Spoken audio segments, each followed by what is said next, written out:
Good morning, everyone. Coming up on Great Day, the majority of our studio audience is part of that 9% we're all hearing about across the country. Things are a little better in Texas. Of course, we're talking about the unemployment rate. Between secrets from human resource directors, a change of attitude, and even a modern way to put together a resume, we're trying to give you the edge this morning to land that job interview and ultimately the job. Great Day starts now. It's Great Day Houston. From food, fun, health, family, in other words, your life. It's your morning wake-up call to everything Houston.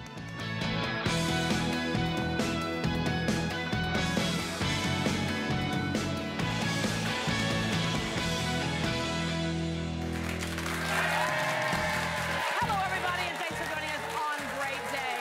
For most of us, gone are the days that you work with one company for 25 years and get a gold watch and a goodbye lunch with it. Chances are you will leave for something else, or in today's economy, you'll be asked to leave. So I just want to ask out of curiosity, how many of the people in our audience today were prepared to hear the news that you don't have a job? When I say prepared, you were ready to walk out with a resume in hand, updated, all that type of stuff. How many of you were prepared? Okay, just a few of you. Yeah, a lot of us get really comfortable. That's why our first guest says, if you follow his steps, you'll never be caught off guard again. Welcome the author of Get Off Your Butt, spelled B-U-T, and Make It Happen, Jonathan Sprinkles. Hi there, Jonathan. How are you doing? Good morning. Good. All right, so are you surprised by the response that we had? No, I'm not, because this is what I've seen. There's right now 14.5 million unemployed Americans, and right now in this new economy, I don't call it a good economy or bad economy, in the new economy, doing one thing is completely unacceptable. So I understand this, but there is hope. There's a solution. All right, and you've taken us kind of step by step through in this book, and you waited to write this book because it was all a collection of experiences from the best people, from things that you've seen. Let's start with the first one, get off your butt and build your confidence, because we all, when you're laid off, even though it could be not your fault at all, it really does impact your confidence. Absolutely. Well, everybody says things like, oh, well, just be confident, you know, just be positive. Yeah, well, what cheer up, something will happen. Right. See ya. Yeah.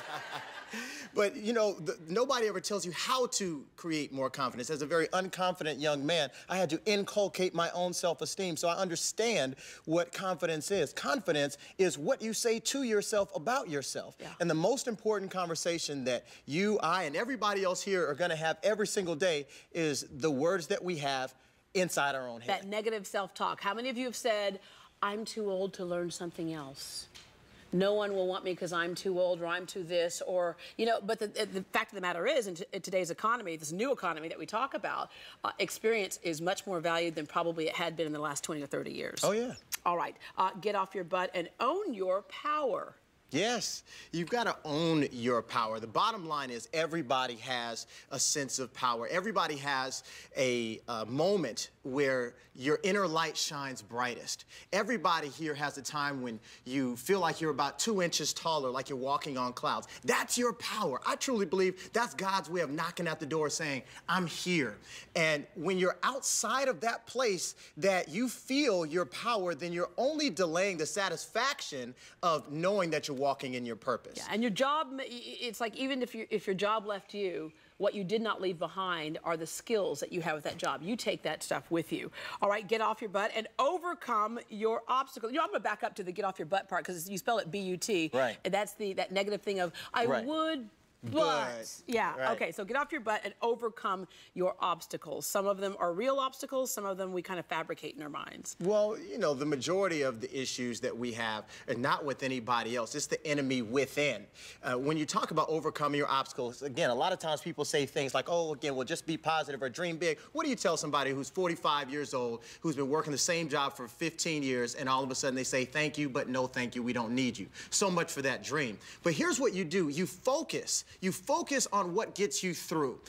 There's a Pareto law, meaning the 20% that gets you the 80% of the results. You focus on that. I call it moving your 20, and you focus on those things that will get you the results, so that although you may get out of the situation, you never lose the lesson that was inside it. Yeah, and the other, enlarge your vision. Sometimes we define ourselves by our job and those narrow skills that we had. You know, I have a friend who was a great litigator, lost his job, law firm downsized, and he goes, what else can I do? I really don't know if I want to go back into law. I'm like, you're a great litigator in front of a jury, you're a great salesperson. He's making twice as much now in a sales job that he found because he took that skill with him.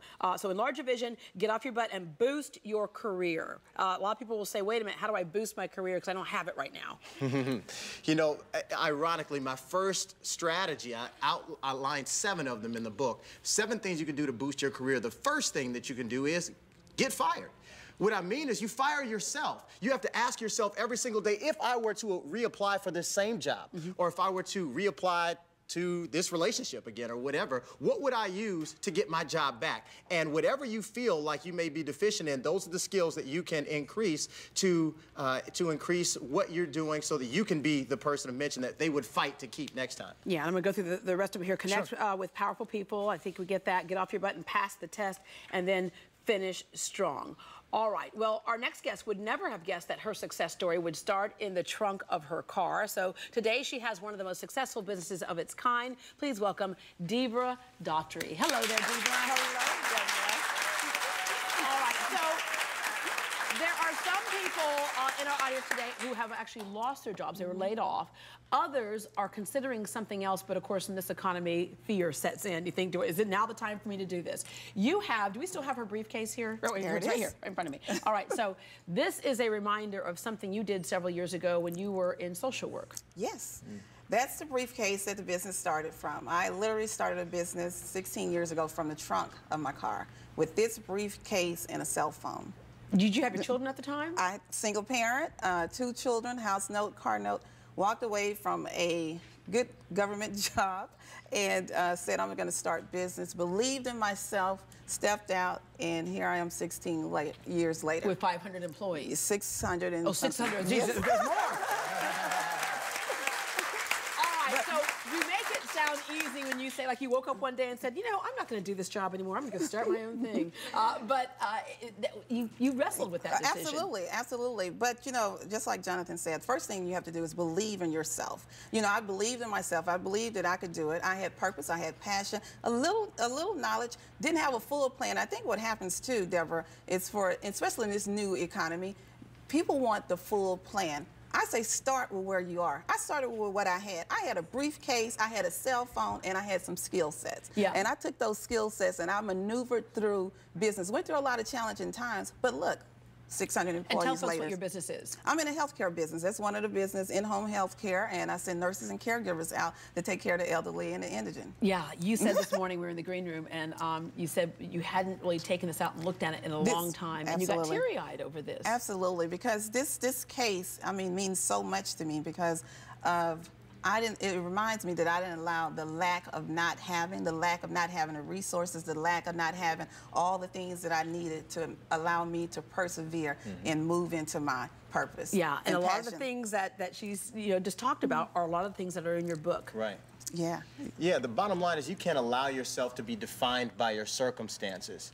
You can't just say, I am this because I don't have a job or because I don't have something. You look at the skills you have, the dream you have, and you have to determine yourself to not be a servant in somebody else's vision. Absolutely. And work. Yeah. Don't forget the work part. Yeah. I mean, it's a lot of hard work and it's a lot of challenges, but I tell you what, I mean, to become who you're supposed to be in destiny, to I mean, it is an awesome experience to be able to give back, to help, and then encourage others through your message. In fact, speaking of encouraging others, that's what you're doing. You have kind of it's become the cool thing to go to for a lot of folks every year now, where you try to pass on what you've learned. Absolutely. The International Financial Leadership Summit is being hosted this week, and bringing in a lot of individuals' messages of hope. John Maxwell, Les Brown, Paula White, all individuals that have similar stories to ours, but we are going to gather and then bring in and encourage others to come out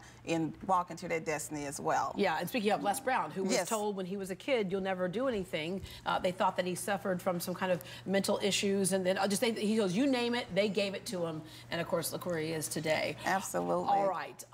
Marty Thompson was already a successful lawyer when she discovered a new career path that makes her feel more confident than ever before. So please welcome her this morning.